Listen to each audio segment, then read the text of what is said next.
In this video, we are going to discuss how to find the right balance between arm weight and finger motion when we play the piano. So without further ado, let's jump right in. Hey guys, welcome back to the channel. So if you've been around the channel for a while, you know that I am a fan of using arm weight when we play the piano.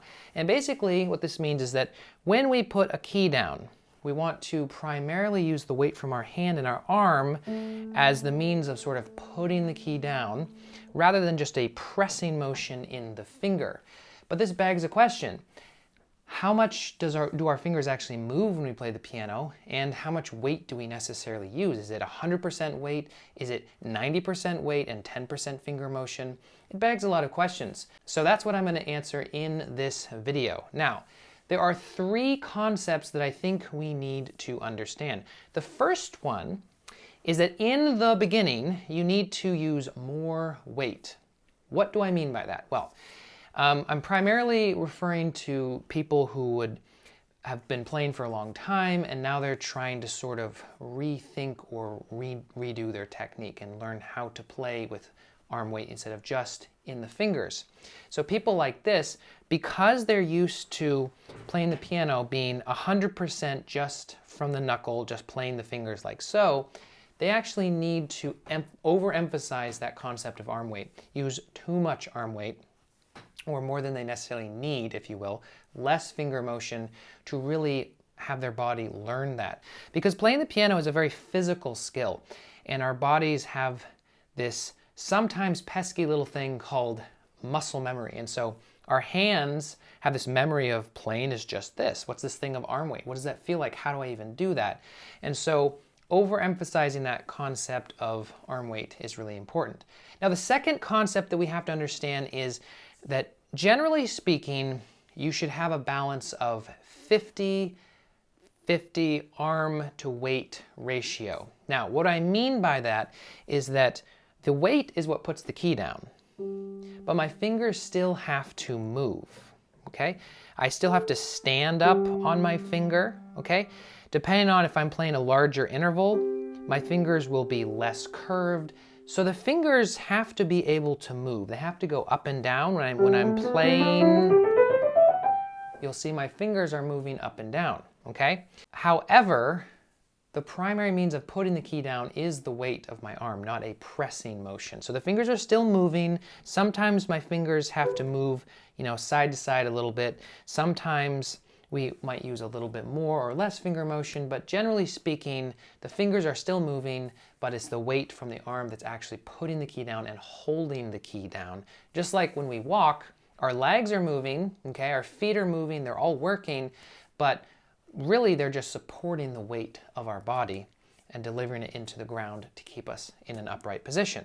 Now, the third concept we have to understand is that later on, after we've developed good technique and can play without tension and everything's working well, you can actually use less weight and have more finger motion, okay, for something like a more non-legato touch or something like that, or people call it like a Bach touch. So if normally we want to play like this, very legato, and you can see that my fingers are barely moving, and then we say, okay, well, I want that to be a little bit more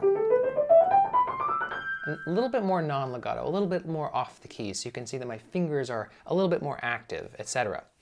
Now, this is really important to understand that it doesn't have to be 100% always 50-50 arm weight, to finger motion, ratio. It can be a little bit more or less depending on what we're playing, okay? But it's a good rule of thumb that 90% of the time, okay, for pretty much anyone, no matter what the circumstance is, and no matter what you're playing, you want to have that 50-50 ratio. But especially in the beginning, we would want to overemphasize that concept of weight to really hammer that through and break past that sort of muscle memory issue of using overactive fingers, etc. But, at least for me, this begs the question, and it hopefully does for you as well, what about when we use specific arm movements or motions? How does that factor in? So for instance, if I'm using some sort of rotational movement, or let's say if I'm using some sort of up, down, motion like that, or let's say if I'm using a circular motion like that. How does that factor in? So, generally speaking, the more arm motion we use, okay, the less finger motion we'll tend to use, okay? So if I have a tremolo or something, my fingers are going to be moving a lot less, and it's going to be more motion. However, but you'll notice that my fingers may be more or less active depending on what kind of touch I want to hear, okay? So like I mentioned before, once you've really developed good technique, your fingers can start being a little bit more active, okay? So I remember in the beginning when my teacher started teaching me all this stuff, years and years ago, she would overemphasize, weight and rotation and all these kinds of motions because my fingers were just so overly active. But after a while, she started saying, okay, well, you don't need to like exaggerate that rotational movement quite as much. You can just think about just moving the fingers because the weight's there, the arm movement's there, the sort of alignment, if you will, the posture is there.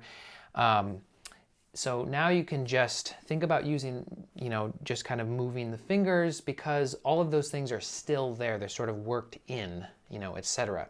So hopefully that makes sense. So I think that this is a really important concept. And as I was thinking about videos that would be helpful to you guys, I thought, this is a video that would be really great because this is something that I know I would be thinking about, and I know at a certain point I was really thinking about this. So hopefully this made sense, hopefully it was interesting, but hopefully most of all it was informative and helpful. If you have any questions, put them down below. I always love hearing from you guys. As always, thank you so much for watching, and I'll see you next time.